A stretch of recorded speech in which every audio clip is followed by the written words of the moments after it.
Assalamualaikum warahmatullahi wabarakatuh. Alhamdulillah hamdan katsiran thayyiban mubarakan fi kama yuhibbu rabbuna wa yarda. Asyhadu an la ilaha illallah wahdahu la syarika lah wa asyhadu anna Muhammadan abduhu wa rasuluhu alladzi la nabiyya ba'dah.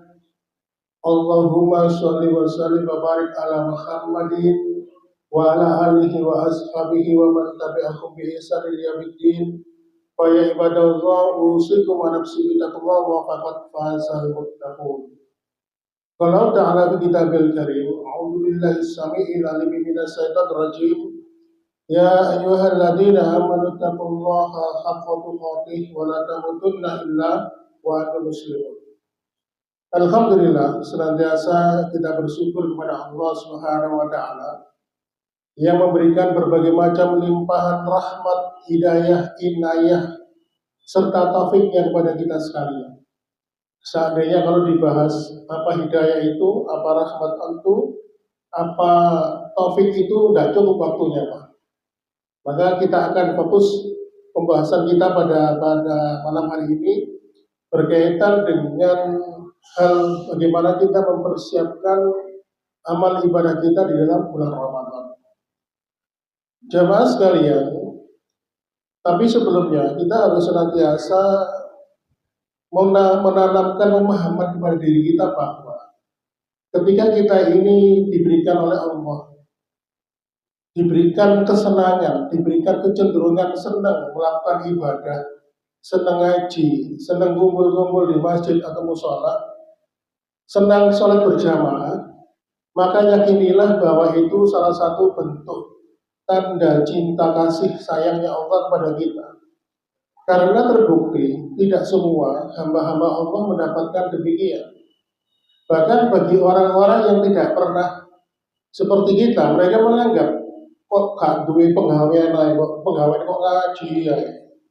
Makanya waktu itu sempat diprotes salah satu petinggi partai. Saya tuh heran, kok ibu-ibu kok suka hadir di pengajian dan itu. Padahal ketika kita ini hadir di pengajian, ngaji ilmu, itu sebenarnya adalah hanya bentuk skala prioritas. Sebenarnya banyak aktivitas di luar sana yang mungkin bisa kita lakukan, tetapi kita memilih aktivitas ngaji ini sebagai bentuk skala prioritas kita. Karena Rasulullah SAW pernah menjanjikan, "Man yuridillahu bi khairan yufaqihu fid-din." Allah itu akan memberikan kebaikan dalam kehidupan seorang hamba, yaitu ketika dia dipahamkan dalam perkara-perkara agama. Tentunya perkara-perkara agama itu awalnya yang dulu tidak kita ketahui, sehingga kita tahu dan mengerti dan mengamalkan, sehingga akhirnya perkara itu bisa menyelamatkan kita dalam kehidupan dunia dan akhirat. Oleh karena itu, ma'asyiral muslimin, pada pertemuan kita pada malam hari ini, kita akan mengambil judul persiapan menghadapi bulan Ramadan. Tetapi kita melihat dari sisi yang lain. Saya itu kadang-kadang mikir ini. Setiap bulan Ramadan pas posoan, pertanyaannya jamaah itu pancet banget. Imsak niku yo nopo? Cara mengetahuinya, ada malah kasus. Saya itu pernah malamnya berhubungan intim dengan istri, lalu ketika subuh saya lupa, belum sempat mandi junub. Ditakok mana? Padahal pertanyaan itu di tahun-tahun sebelumnya sudah ditanyakan. Saya itu pernah suatu ketika utang, nggak sengaja, itu hukumnya gimana? Kadang-kadang tanya lagi, loh kok beda menentukan awal bulan Qamariyah, sing mriko kok dari poso, mriko pun poso. Pertanyaan itu panjang banget. Seakan-akan umat ini tidak tercerdaskan. Makanya kita akan melihat dari sisi yang lain bagaimana persiapan dalam menghadapi bulan Ramadan. Ternyata ma'asyiral muslimin, kalau kita mau membelah dan membedah, ternyata masih banyak blank spot atau titik-titik buta yang belum kita ketahui. Makanya pada kesempatan malam hari ini kita akan mencoba melihat persiapan bulan Ramadan itu seperti apa dari sisi yang mungkin belum pernah kita pikirkan. Maka kita akan masuk pada poin yang pertama. Ketika dalam menghadapi bulan Ramadan, yang pertama adalah pastikan bahwasannya nanti ketika kita beribadah di dalam bulan Ramadan, niatnya bukan untuk mencari dunia, bukan mencari apa yang kita lihat pada diri kita. Non sewu musuhnya ibadah, musuhnya orang alim ahli ibadah itu bukan hanya riya, ya, merasa dirinya itu taat, patuh kepada Allah Subhanahu wa taala, merasa alim, tapi juga apa? Sum'ah. Nek dirasani wapi Pak Mustaqim kok lho. Wong-wong sik nang omah dhewe setengah 4 subuh wis mlebu masjid resik-resik. Nguripi lampu, nguripi pas angin AC diuripno. Persiapan sholat subuh. Nah, pas ternyata Pak Mustaqim enten itu dirasani seneng deh. Namanya sum'ah itu kan dirasani. Nah, tetapi kadang-kadang yang tidak kita pahami, ternyata ini menjadi tren bahwa ibadah dunia itu dijadikan alasan untuk mencari balasan dunia. Kenapa? Karena ini sudah banyak paham materialisme. Makanya jangan heran kalau kita lihat postingan-postingan dakwah, banyak mereka itu yang menjadikan ibadah itu untuk mendapatkan balasan dunia. Nek jenengan kepen rezeki lancar sholat duha, mosok kita itu punya kewajiban sedekah setiap sendi kita. Padahal di sendi kita itu ada 360 ruas sendi. Maka bisa kita ganti dengan 2 rakaat sholat subuh, sholat duha. Ternyata hal ini banyak salah dipahami. Padahal sholat duha itu kalau kita melihat riwayatnya adalah riwayat sholat awabin. Sholatnya orang-orang yang minta pertobatan kepada Allah Subhanahu wa taala. Orang-orang yang bertaubat. Maka ciri-ciri orang yang bertaubat itu senang sholat duha.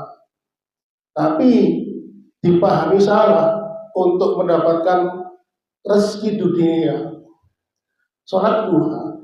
Kemudian saya juga teringat orang tua dulu pernah kalau kamu ingin punya pekerjaan yang bagus, karirnya menanjak, meningkat, rajin-rajinlah sholat tahajud, supaya kepalamu ibu pimpinanmu itu nek delok awakmu itu peteng, adem dan ayem. Gitu. Padahal kalau kita melihat sholat tahajud itu adalah tujuannya untuk meningkatkan derajat kita di hadapan Allah.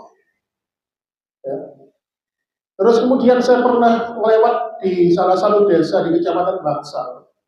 Saya mampir di rumahnya teman saya. Rumahnya itu pas depan masjid. Teman saya itu ngerasani Pak Yai ini. Mosok Mas Pak Yai itu. Memang masjidnya waktu itu proses pembangunan masjid. Mosok menjanjikan dunia, menjanjikan harta, menjanjikan kenikmatan dunia supaya pokoknya gelem nyumbang masjid.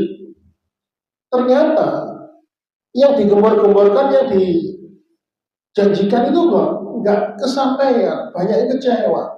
Tuas nyumbang, tuas untuk duit yang masjid, rupanya utangnya seakhir dan sebagainya. Makanya saya teringat, saya dulu tuh waktu pertama kali masuk Mojokerto itu kan tahun 95. Tahun 95 itu pertama kali saya masuk di daerah Sinoman. Saya kos di situ selama 3 tahun. Nah, saya kenal dengan salah seorang jamaah di situ. Memang dia rumahnya Sinoman. Dan saya tahu dia termasuk pernah mengalami depresi karena tekanan hidup. Kira-kira setahun yang lalu, teman saya ini yang orang Sinoman itu WA saya. Ustaz, ternyata mereka itu semuanya bohong. WA saya. Katanya kalau kita rajin sedekah, katanya kalau kita rajin salat duha, katanya kalau kita rajin salat tahajud, keinginan kita dikabulkan oleh Allah. Saya itu pengen punya rumah sendiri, sampai sekarang masih ngontrak. Saya pengen kaya raya, tapi utang saya masih banyak. Wah, WA-nya wajar. WA-nya itu kalau wajah tuh. Ternyata mereka, dia teman saya ini terjebak pada pemahaman ibadah itu dijadikan sarana untuk mendapatkan balasan dunia. Sehingga akhirnya ketika dia tidak mendapatkan dunia, dia merasa kecewa ya, dengan ibadahnya. Dan orang-orang seperti ini banyak sekali. Makanya kita kembali ke konteks kita dalam mempersiapkan diri kita dalam ibadah di bulan Ramadan. Kita harus mengingat hadis riwayat Imam Bukhari nomor 32, dan ini sudah sering kita dengar setiap memasuki bulan Ramadan, dari Abu Hurairah radhiyallahu anhu berkata bahwa Nabi sallallahu alaihi wasallam bersabda, "Man shoma Ramadhana imanan wa ihtisaban, ghufira lahu ma taqaddama min dzambi." Barang siapa yang berpuasa Ramadan karena iman dan ihtisaban mengharapkan pahala dari Allah, maka Allah akan mengampuni dosa-dosa yang telah lalu. Jadi Pak, Bu, niat awal kita memasuki bulan Ramadan itu menjalankan puasa, menjalankan kewajiban-kewajiban di dalamnya harus karena landasan iman. Landasan iman itu apa? Ya karena ikhlas. Ikhlas mengharapkan pahala dari Allah Subhanahu wa taala. Jadi di sini yang dijanjikan oleh Rasulullah apabila kita ingin melakukan ibadah puasa dengan landasan iman, ya, kemudian dengan landasan kita ini ingin mendapatkan pahala, maka janjinya Rasulullah, "Ghufirullahu ma taqaddama min dzambi", maka Allah akan mengampuni dosa-dosanya yang telah lalu. Tidak dijanjikan mendapatkan dunia. Nah, dari hadis ini setidaknya itu ada 4 pelajaran, tapi karena waktunya pendek, saya ambil 2 aja pelajarannya. Pertama, yang dimaksud dengan berpuasa karena iman itu adalah karena meyakini kewajiban puasa, ya, dan dia tidak hanya meyakini, tetapi dia ridho dan bersyukur akan syariat ibadah puasa ini. Inilah yang dimaksud dengan berpuasa dengan iman karena dia mengagungkan syariat puasa Ramadan. Kemudian ihtisaban atau ihtisab, yaitu mengharapkan pahala dari Allah Subhanahu wa taala. Jadi dia melakukan ibadah itu bukan karena riya, bukan karena ingin mendapatkan pujian dari orang lain, karena orang itu memang terkoneksi langsung dengan Allah. Makanya terbukti, Pak. Walaupun dia di rumah sendirian, tidak ada siapa-siapa, teng grionen itu teng lemari panganan jajan kowan. Misalnya dia merasa karena dia berpuasa terhubung dengan Allah, dia merasa di bawah pengawasan Allah, dia tidak akan curang dengan mokel. Ya. Makanya kenapa puasa itu kata Allah langsung terhubung dengan Allah, sehingga Allah mengatakan puasa ini untukku dan aku akan yang membalasnya. Ma'asyiral muslimin, jadi mengharapkan pahala itu boleh. Jadi kalau kita ini beramal mengharapkan pahala itu diperbolehkan, karena memang hadisnya mengatakan demikian. Maka jika ada orang yang melakukan amalan karena mengharap pujian, riya dan sum'ah, maka itu salah satu tanda dia adalah orang-orang munafik. Maka ini di dalam surat An-Nisa ayat 142, saya terjemahkan, sesungguhnya orang munafik itu hendak menipu Allah, tapi Allah lah yang menipu mereka. Apabila mereka berdiri untuk sholat, mereka melakukan dengan malas. Mereka bermaksud riya, ingin dipuji di hadapan manusia, dan mereka tidak mengingat Allah kecuali sedikit sekali. Pelajaran yang kedua dari hadis ini, kita memang diperbolehkan mengharap pahala. Mengharapkan suatu pahala itu boleh, karena pahala itu menjadi motivasi kita. Makanya kenapa orang beriman yang sudah mati, kelak ketika mereka diantar ke pemakaman di atas keranda pendosa, dia berteriak, "Qaddimuni, qaddimuni", segerakan aku. Begitu dia masuk ke dalam kubur, setelah menjawab pertanyaan 2 malaikat mulia dan akhir, dia berkata kepada Allah, ya Allah, segerakanlah kiamat. Kenapa? Karena hisab perhitungan hari kiamat itu terjadi setelah hari kiamat. Kenapa? Dia yakin akan bertemu dengan amal-amal ibadahnya.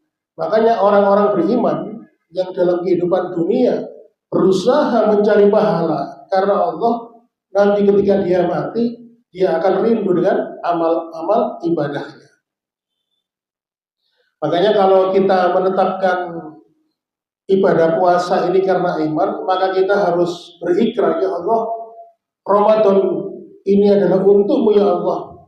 Apapun dunia yang telah engkau tetapkan untukku, aku terima dengan ridho. Yang penting berikanlah aku kecukupan. Ibadah puasa ini untuk akhiratku ya Allah. Aku ingin nanti di pintu surga, aku ingin dipanggil di depan pintu surga yang bernama Ar-Rayyan. Dan ingat, Allah tidak pernah membagi dunia berdasarkan ibadah. Jadi kalau misalnya dunia itu dibagi berdasarkan ibadah, maka seharusnya orang-orang kafir itu tidak punya apa-apa. Nah, ini ada kisah dari Abdullah bin Mubarak. Abdullah bin Mubarak itu ulama terkenal di era Tabi'in.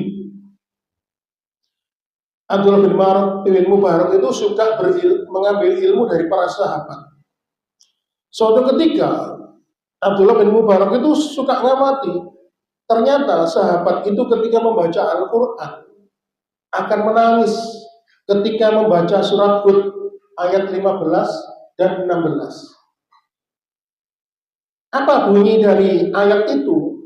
Di surat Hud ayat 15, Allah Subhanahu wa taala berfirman, "Man kana yuridul hayatud dunya wa zinataha nuwaffi ilaihim a'maluhum fiha wa hum fiha la yubkhasun." Barang siapa menghendaki kehidupan dunia dan segala perhiasannya, pasti kami akan berikan balasan atas pekerjaan mereka di dunia dengan sempurna, dan mereka dunia tidak akan dirugikan. Dan di ayat ke-16 Allah mengatakan, ulaikal ladzina laisa lahum fil akhirati ilan nar wa habita ma sana'u fiha wa batilun ma kanu ya'malun. Itulah orang-orang yang tidak memperoleh sesuatu di akhirat kecuali neraka, dan sia-sialah di sana apa yang telah mereka usahakan di dunia, dan terhapuslah apa yang telah mereka kerjakan. Jadi Pak, kalau kita ini beribadah mengharapkan dunia, Allah akan ngasih kita dunia. Tetapi mereka nanti ketika protes di akhirat, disebutkan di ayat 16 surat Hud ini, mereka tidak mendapatkan apa-apa. Mereka bertanya, ya Allah, kemana tahajudku dulu? Ya Allah, kemana duhaku dulu? Ya Allah, di mana puasaku dulu? Loh, bukankah kamu dulu sholat duha kepengen rezekimu lancar, tokomu lancar? Bukankah kamu dulu sholat tahajud kepengen karirmu moncer, ya, punya jabatan? Bukankah kamu dulu sedekah ingin apa? Supaya kamu diberikan limpahan harta. Kan sudah aku berikan di dunia ini, tetapi di akhirat kamu tidak mendapatkan apa-apa. Maka ma'asyiral muslimin, maka kita harus introspeksi diri kita. Jangan-jangan cita rasa ibadah kita di dunia ini adalah cita rasa dunia. Jadi kalau misalnya kita ini sholat niatnya untuk mencari dunia, maka sholat itu tidak sah. Itu poin yang pertama. Poin yang kedua, ketika kita nanti akan menjalani Ramadan, poin yang kedua adalah kita harus menghadirkan makna. Kenapa Allah masih memberikan kesempatan kita untuk memasuki bulan Ramadan? Mengapa ini harus kita hadirkan? Agar hati kita ini hidup. Sekarang ini kan hadis Nabi ini kan sudah terbukti. Akhir zaman banyak orang mati mendadak. Walaupun secara medis itu namanya serangan jantung, stroke perdarahan, atau mungkin angin duduk. Tapi konteksnya dia tidak punya riwayat sakit, tapi tiba-tiba meninggal. Bahkan sekarang ini lagi ngetren, ya, lagi ngetren. Orang kalau mau tidur takut. Mau tidur takut kenapa? Kok soalnya bablas, gak tahu mana. Ya. Soalnya tingkat kejadian sleep apnea. Sleep apnea itu artinya henti napas ketika tidur. Bisa karena ya itu tadi, bisa karena lidahnya nutup jalur tenggorokan bisa, atau bisa karena kesedak dan sebagainya. Kalau kesedak itu kalau dalam kondisi hidup kan enak, bisa dibatuhkan atau dimuntahkan. Tapi kalau kesedak, keselak, ya, tiba-tiba muntah balik gini, orangnya di posisi tidur nggak sadar, akhirnya itu jalan nafas, ya, bisa meninggal. Nah sekarang ini banyak orang yang apabila mau tidur itu takut. Baik, kenapa? Saya baru nyadari, Pak. Doa ngawali tidur itu yang apa doa ini, Pak? Jangan apa film dulu, sehari doanya yang apa? Bismika. Nah, artinya apa? Ya Allah, dengan namamu aku hidup, dan dengan namamu aku mati. Nah terus hubungannya apa kalau turu nih? Ternyata teman saya memberikan penjelasan gini. Ternyata doa ini mengajarkan kita pasrah. Ya Allah, dengan namamu aku hidup, dengan namamu aku mati. Nah, apa hubungannya? Baik turu. Ternyata kalau di tidurku ini adalah tidurku yang terakhir, kalau mengambil nyawaku, aku pasrah kepadamu ya Allah. Karena sesungguhnya hakikatnya orang tidur itu adalah mati. Ketika dia ditetapkan hidup kembali, maka ruh kita akan dikembalikan oleh Allah Subhanahu wa taala. Nah, kembali kepada konteks Ramadan ini. Kalau sampai tahun ini 2026 Allah sudah menghendaki kita ketemu Ramadan lagi, maka timbulkan makna di dalam hati kita. Kenapa engkau hadirkan kembali Ramadan dalam hidupku ya Allah? Kemarin sahabatku pergi mendahuluiku. Kemarin keluargaku sudah mendahuluiku. Bahkan kemarin kakak saya yang umurnya nggak jauh dengan saya tiba-tiba tidur jam 4 pagi. Ya. Saya sekarang itu nggak habis pikir gitu. Ya, padahal orangnya itu rajin olahraga, gagah. Padahal tapi kadang-kadang bisa meninggal secara mendadak. Oleh karena itu mahasiswa muslim, saya dulu teringat tahun 2021 itu kan bulan Juli kan puncak COVID-19, puncaknya tahun 2021. Saya waktu itu dirawat di Rumah Sakit Umum Kota Mojokerto, ya, di ruangan intensif selama 15 hari, selama 2 minggu. Selama 2 minggu itu saya tidak boleh dibesuk. Saya hanya dirawat di situ oleh perawat, oleh petugas, baik dokter maupun siapapun yang masuk, termasuk tukang sapu, tukang ngepel, kebersihan itu harus pakai baju astronot, diisolasi. Terus sebelah saya ini, tempat tidur sebelah saya ini sudah ganti 3 kali, maksudnya 3 orang. Maksudnya tahu Pak ya, ganti meninggal. Nah, waktu saya di UGD jam 11 siang baru masuk kamar jam 12 malam. Katanya istri saya, angkatan sampai di UGD sing mati wong 5 dina iki.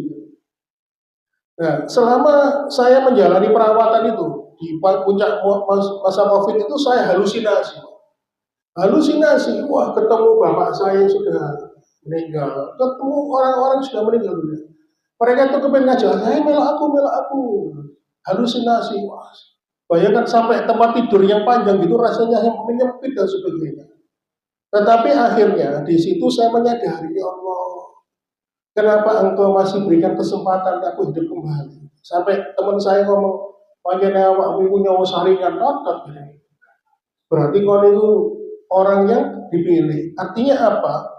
Saya mengambil makna, kalau misalnya saya waktu itu masih diberikan kesempatan hidup oleh Allah, berarti saya masih diberikan kesempatan untuk memperbaiki diri.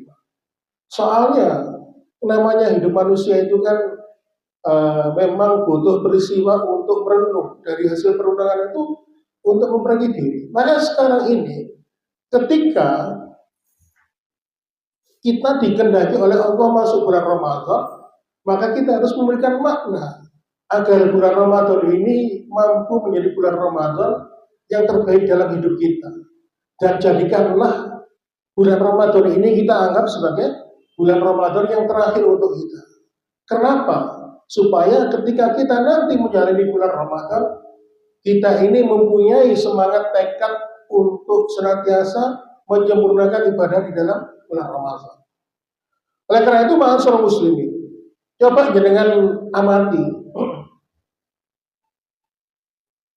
Cuman pernah naik haji satu kali dengan seorang konglomerat yang hampir tiap tahun naik haji. Beda rasanya. Kalau naik haji cuma satu kali, kesempatannya dia hanya dalam hidupnya cuma satu kali ini, pasti dia akan memaksimalkan ibadahnya di tanah suci. Tapi beda dengan orang kaya raya, wah insya Allah besok, tahun depan mungkin kita haji lagi. Lalu bisa setiap tahun kita naik haji. Beda rasanya. Seakan-akan sensasinya beda. Tapi bayangkan kalau kita ini bisa naik haji, nabung bertahun-tahun, antri 20 tahun, terus kita di tahun ini naik haji, terus kita merasa tidak ada kesempatan lagi kita untuk naik haji. Bayangkan, rasanya sensasinya pasti luar biasa. Kita tidak akan pernah mensia-siakan kesempatan sedikit pun selama melaksanakan ibadah di tanah suci. Begitu juga dengan Ramadan. Maka ketika kita ini merasa di bulan ini kita diberikan kesempatan oleh Allah beribadah di bulan Ramadan, maka jadikanlah ibadah itu, Ramadan itu seakan-akan sebagai Ramadan terakhir kita. Dengan harapan apa? Agar kita memaksimalkan seluruh fasilitas yang Allah berikan di dalam bulan Ramadan. Itu poin yang kedua. Pun jampi itu kurang sudah. Poin yang ketiga, sebelum kita memasuki bulan Ramadan, maka poin yang ketiga adalah maafkanlah orang yang pernah berbuat zalim kepada kita. Jangan sampai ketika kita ini memasuki bulan Ramadan, kita masih menyimpan satu nama atau mungkin beberapa nama di dalam hati dan perasaan kita. Di mana orang-orang yang kita simpan namanya di dalam hati kita itu orang yang pernah zalim kepada kita. Memang walaupun memaafkan itu suatu perkara yang berat, maka perkara yang berat itu kalau diamalkan, tentunya Allah akan memberikan balasan yang luar biasa. Maka saking cintanya Allah dengan orang-orang yang suka memaafkan ini, sampai-sampai Allah memberikan nama pintu surga, yaitu pintu memaafkan. Pintu surga itu kan ada 8, Pak.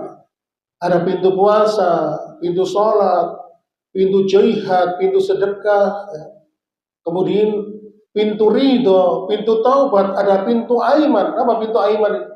Pintu aiman itu adalah pintunya orang-orang yang masuk surga tanpa azab dan tanpa hisab. Kenapa di surga itu ada pintu memaafkan? Karena dengan memaafkan orang-orang yang telah zalim kepada diri kita, bisa meningkatkan kualitas hidup kita dan mengurangi beban kita. Jadi perkara memaafkan itu perkara yang besar.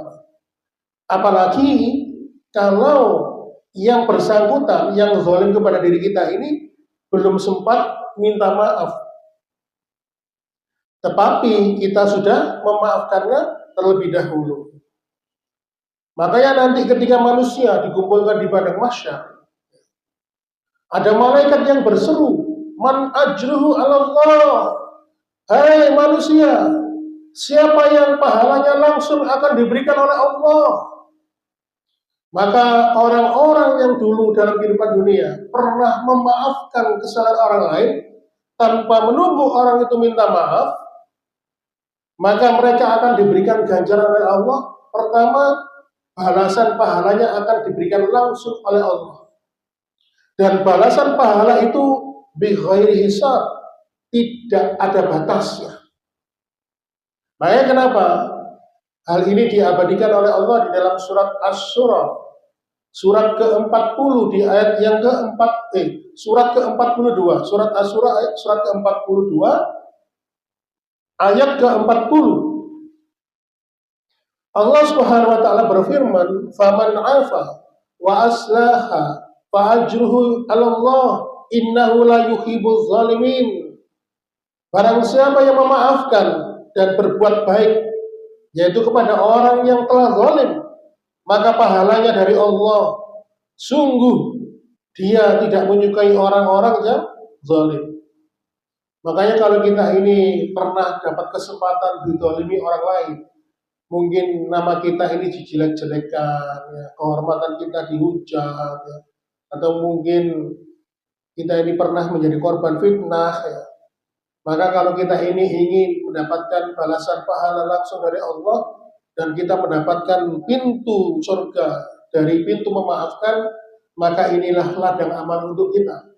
Walaupun berat, maka kita maafkan kesalahan orang lain tanpa orang itu terlebih dahulu minta maaf kepada kita. Nah, kenapa? Perbuatan zalim itu diharamkan oleh Allah Subhanahu wa taala. Dalam hadis qudsi, Allah Subhanahu wa taala berfirman. Bedanya hadis qudsi nama ayat Al-Qur'an ini apa, Pak? Kalau hadis qudsi itu Allah berfirman langsung di pikirannya Rasul, ya. Tapi kalau ayat Al-Qur'an Allah berfirman melalui perantara malaikat Jibril. Nah, jadi Allah berfirman dalam hadis qudsi, "Inni haramtu zulma 'ala nafsi wa ja'altuhu muharraman bainakum fala tadzalam." Aku mengharamkan kezaliman untuk diriku dan aku jadikan kezaliman itu haram di antara kalian, dan janganlah kalian untuk saling menzalimi. Dan zalim itu hutang. Kalau kita ini belum minta maaf kepada orang yang pernah kita zalimi, terus kita minta ampun kepada Allah, maka Allah tidak akan mau mengampuni dosa karena zalim kepada orang lain sebelum kita minta maaf kepada orang yang kita zalimi. Makanya jangan pernah kita zalim kepada orang lain. Makanya nanti ketika manusia nanti akan dimasukkan ke dalam surga, di situ ada satu fase namanya fase kontor. Orang ini sudah bebas dari neraka, sudah mau masuk surga. Nah, di situ ada fase namanya kontor. Kontor ini ada orang yang minta pertanggungjawaban dari perbuatan zalim kita dulu di dunia. Ya Allah, saya minta pertanggungjawaban pada orang ini. Dulu dia pernah hutang pada saya, gak nyaur. Akhirnya apa? Pahala kita, pahala kebaikan kita diambil untuk menutupi dosa kita. Lalu ada orang datang lagi, ya Allah, dia dulu pernah ngetrek saya, fitnah saya, merasa gak karuan. Akhirnya apa? Pahala kita diambil, diberikan kepada beliau. Begitu banyak orang yang minta pertanggungjawaban kita di hadapan Allah di alam kontor namanya. Sampai apa? Pahala kita habis, lalu datang lagi orang yang minta pertanggungjawaban kepada kita. Saking karena pahala kita sudah habis, akhirnya apa? Dosa orang itu diberikan kepada kita, sehingga akhirnya kita menjadi orang yang bangkrut. Awalnya kita akan dimasukkan ke dalam surga, lalu kita ini bangkrut, tidak punya pahala, kok malah nanggung dosa orang lain, akhirnya kita dimasukkan ke dalam neraka. Makanya perbuatan dosa zalim itu adalah hutang. Siapapun dia pasti akan mendapatkannya sebelum dia mati. Makanya kita ini jangan pernah zalim pada orang lain. Tapi yang paling baik itu adalah kita ini memaafkan kesalahan orang lain sehingga Allah pun sayang kepada kita, sehingga kita diberikan pahala berupa pintu surga dari pintu memaafkan. Itu poin yang ketiga. Poin yang keempat yang harus kita lakukan sebelum memasuki bulan Ramadan adalah jaga diri kita dari hasad. Hasad itu penyakit iri dan dengki, Pak. Awal mulanya bisa karena melihat dan mendengar. Makanya khusus ibu-ibu ini jangan mudah lihat tayangan infotainment, bahaya itu. Nanti bisa hasad. Makanya salah satu cara yang diberikan oleh Allah agar kita ini bersih dari penyakit hasad adalah banyak-banyak berdoa di dalam surat Al-Hasr. Surat Al-Hasr itu surat ke-59 di ayat yang ke-10. Dan panjenengan pasti sudah hafal dengan doa ini. Rabbana ighfir lana wa li ikhwanina alladziina sabaquna bil iman wa la taj'al fi qulubina ghillan lil ladziina amanu rabbana innaka ra'ufur rahim. Ya Tuhan kami, ampunilah kami dan saudara-saudara kami yang telah beriman lebih dulu daripada kami, dan janganlah engkau tanamkan kepada kami kedengkian, kedengkian, hasad terhadap orang-orang beriman. Ya Tuhan kami, sungguh engkau maha penyantun dan maha penyayang. Jadi di doa itu diawali dengan doa minta ampunan. Setelah kita meminta ampun, maka permintaan berikutnya adalah meminta supaya hati kita ini tidak hasad atau dengki. Kenapa Allah kok tidak mengajarkan kita minta dihapuskan dosa? Kok kita tidak minta supaya dapat menegakkan sholat? Kenapa setelah kita minta dihapuskan dosa, kok kita tidak minta supaya mampu untuk bersedekah? Tetapi di dalam hal ini Allah memberikan pelajaran di surat Al-Hasr ayat 10, mengajarkan doa kepada kita bahwa ampuni saya ya Allah dan ampuni orang-orang sebelum kami. Maka permintaan itu adalah janganlah engkau jadikan hati kami penuh dengan rasa dengki. Kenapa yang diminta kok bersih dari rasa dengki?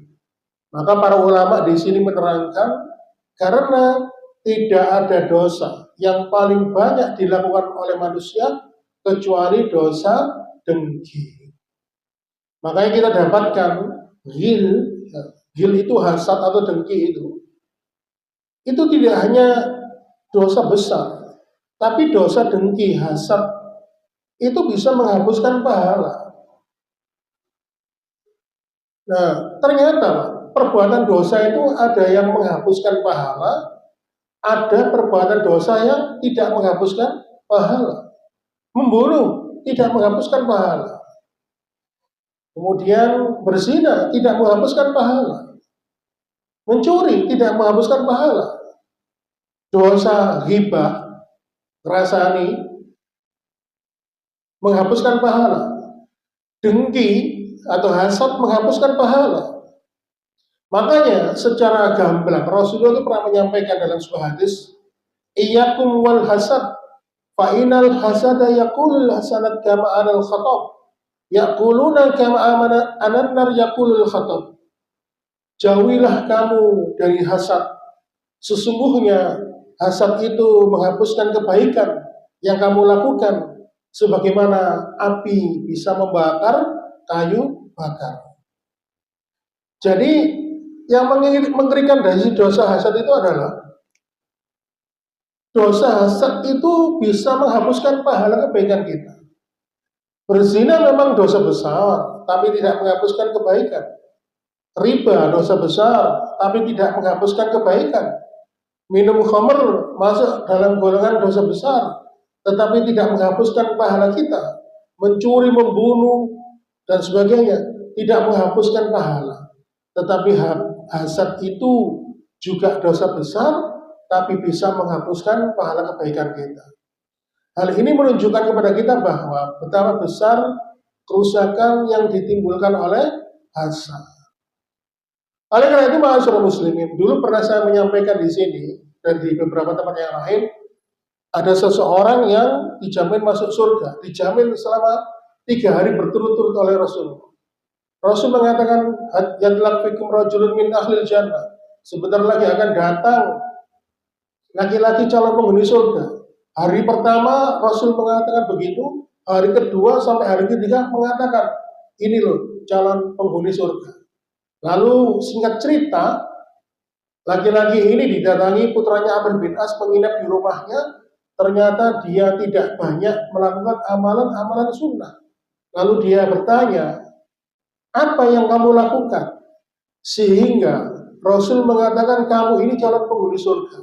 Lalu laki-laki itu mengatakan, wala asyudu ahadan ala khairin atahullah iya.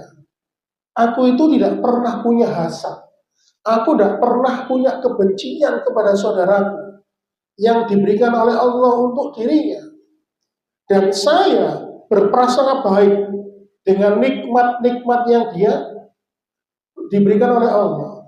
Jadi misalnya orang tahu ini beli mobil, Pajero Sport, ya dia tidak ada hasad. Alhamdulillah, saudara saya mendapatkan nikmat dari Allah Subhanahu Wa Taala. Ini saya kira, waduh, itu kira-kira, waduh, pikirannya curiga.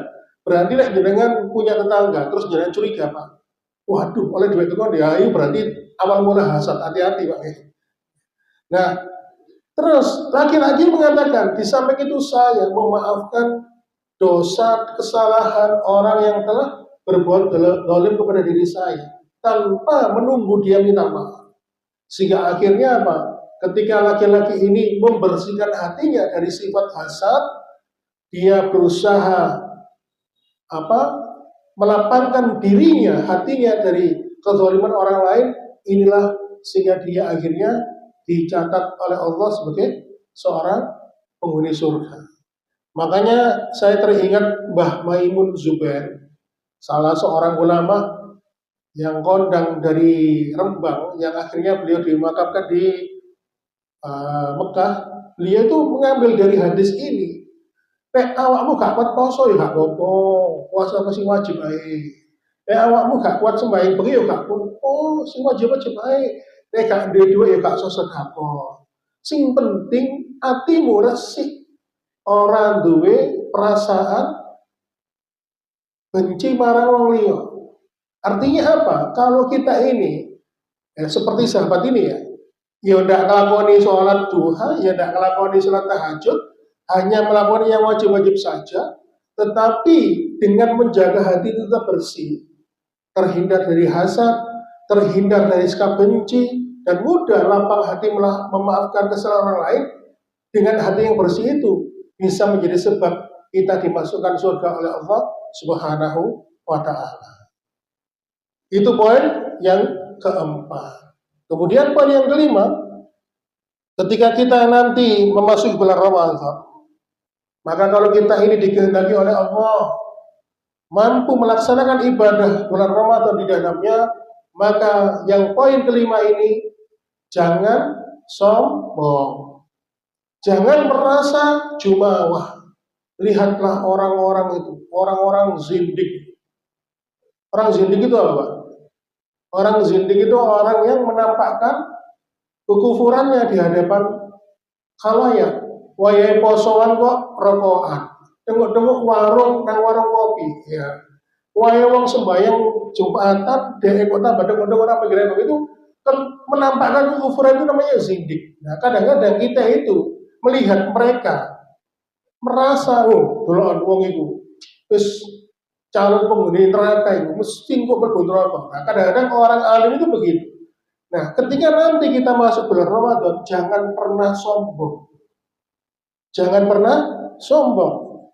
Makanya suatu ketika ada cerita, ada seorang ulama besar, saya lupa namanya. Dia itu setiap malam itu sholat tahajud bersama putranya. Sholat malam mulai jam 2 sampai datang waktu subuh. Ketika menjelang datangnya waktu subuh, sang putra ini buka jendela. Ya ayah, lihatlah. Kan lihat rumah-rumah orang-orang itu. Mereka banyak yang tertidur. Mereka banyak yang masih terlelap dalam tidurnya.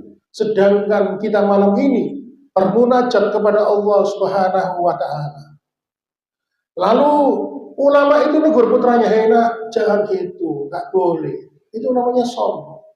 Ketika kamu dari habis isya tidur, lalu kamu bangun menjelang subuh, nggak sempat sholat malam, itu masih lebih baik Jika kamu masih punya rasa takut kepada Allah Subhanahu wa taala, jangan pernah kita ini merasa sombong dengan kealiman kita.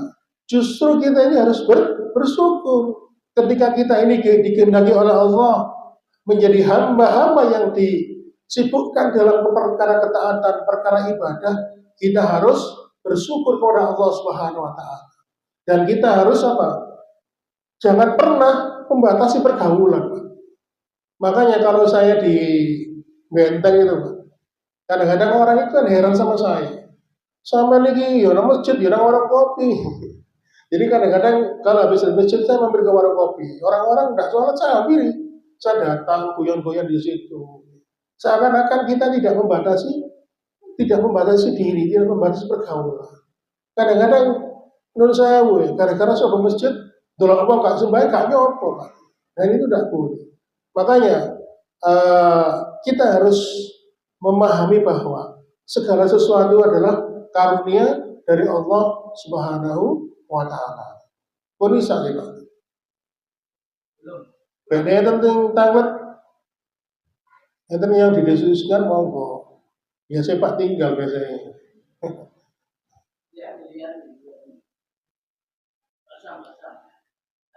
Nah, maksud beda itu kritik.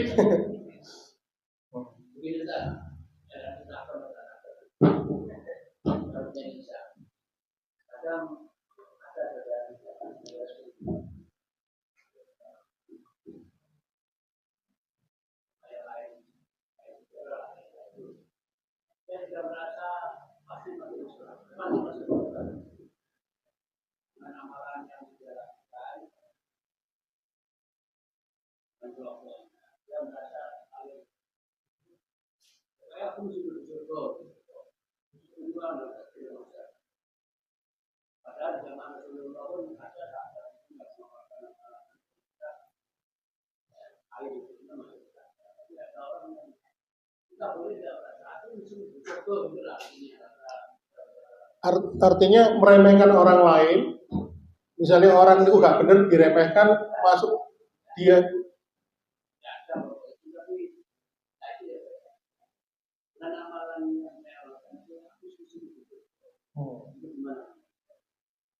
Kalau saya ada,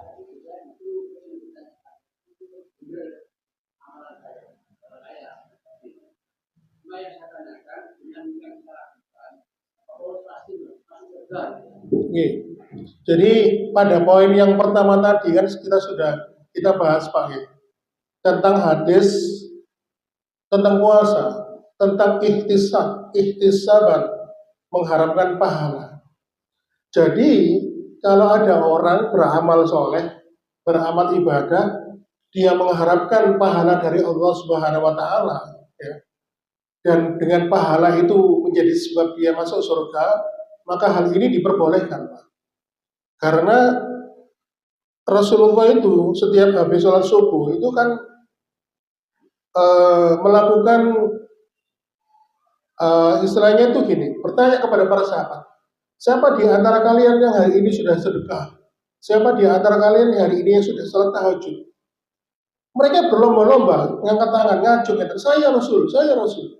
Artinya Rasulullah juga mengajarkan kita memohon ketika ibadah itu memohon untuk dapat masuk surga. Makanya selama kita ini menjalankan ibadah, landasannya dua Pak.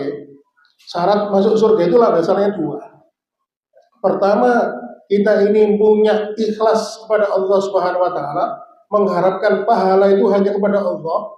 Syarat yang kedua, amal itu kita laksanakan sesuai dengan petunjuk dari Rasulullah. Jadi ketika Allah memerintahkan ibadah sholat misalnya, pertama kita ikhlas kepada Allah dengan sholat kita, harap pahala itu kita haturkan kepada Allah, kita minta balasan kepada Allah. Yang kedua, kita melakukan ibadah sholat itu sesuai sunnah Rasulullah, petunjuk Rasulullah, contoh Rasulullah, maka di situ kita boleh punya keyakinan amal ibadah kita ini akan diterima oleh Allah. Dan sebab itulah karena Allah akan menghapuskan,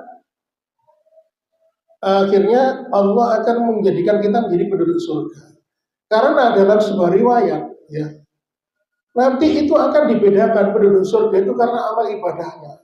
Kalau orang itu suka tahajud, akan dimasukkan surga dalam level yang sekian derajat. Kalau orang itu penghafal Al-Quran, akan dimasukkan surga dari level sekian. Dan pintu surga ada 8. Itu juga karena amalnya, Pak. Ada orang yang rajin puasa, dimasukkan surga dari pintu arroyan, pintu puasa. Ada orang yang rajin bertaubat, beristighfar, minta ampun kepada Allah, dia akan dimasukkan dari pintu taubat. Ada orang yang berjihad fisabilillah sampai dia terbunuh di jalan Allah, dia akan dimasukkan surga dari pintu jihad. Jadi selama kita ini ibadah kita ikhlas kepada Allah, mengharapkan pahala kepada Allah, lalu kemudian ibadah itu kita lakukan sesuai dengan contoh dan tuntun dari Rasulullah SAW, maka kita punya keyakinan bisa masuk surga. Banyak keyakinan itulah yang memang dicontohkan Rasulullah untuk kita. Yang tidak boleh itu adalah ketika kita ini melakukan ibadah yang belum tentu ada dalilnya, ada dasarnya, tapi kita merasa ibadah itu adalah ibadah yang diterima oleh Allah Subhanahu wa taala. Saat ini kan kata, Pak, oh gak apa-apa, sapa sing larang? Wong menurutku iki apik kok. Apik menurutku iki apik, wis mesti mlebu swarga. Padahal tidak ada tuntunan. Wong kok tadi kata robot. Nah, jadi begitu Pak ya, karena kita harus menghormati waktu, sudah masuk Isya, maka kita cukupkan pembahasan kita pada malam hari ini. Mudah-mudahan apa yang kita sampaikan pada malam hari ini bisa memberikan manfaat, dan mohon maaf bila ada dari segi penyampaian ada kekurangan, ada kekhilafan, dan akhirnya kita tutup pertemuan kita pada malam hari ini dengan doa kafaratul majelis. Subhanakallahumma wa bihamdika asyhadu an la ilaha illa anta astaghfiruka wa atubu ilaik. Wassalamualaikum warahmatullahi wabarakatuh.